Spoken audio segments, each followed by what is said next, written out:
কিয়ামতের দিন যখন সবাই মারা যাবে, শয়তানও মারা যাবে, সাত আসমান যখন ভেঙে পড়বে এবং সাত আসমানের ফেরেশতারা যখন মারা যাবে, তখন আল্লাহ বলবেন, আর কে বাকি আছে?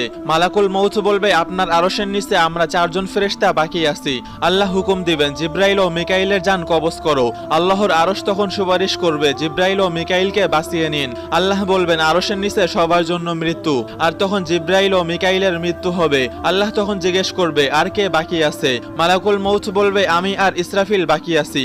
আল্লাহ ইসরাফিলের জান কবজ করার জন্য বলবেন, আর ইসরাফিলের হাত থেকে শিঙ্গা পড়ে যাবে আর আল্লাহর আরশের সাথে মিশে যাবে। আর এমনই ভাবেই হযরত ইসরাফিলের মৃত্যু হবে। তখন আল্লাহ আবার জিজ্ঞেস করবেন, এখন কে বাকি আছে? হযরত আজরাইল আলাইহিস সালাম বলবে, শুধু আমি বাকি আছি। আল্লাহ বলবেন, তুমিও আমার সৃষ্টি, তোমাকেও মরতে হবে, তোমার জান তুমি নিজেই কবজ করো। তখন হযরত আজরাইল আলাইহিস সালাম এমন এক চিৎকার দিয়ে নিজের জান কবজ করবে, যে চিৎকার কিয়ামতের সময়ও কেউ শুনবে না।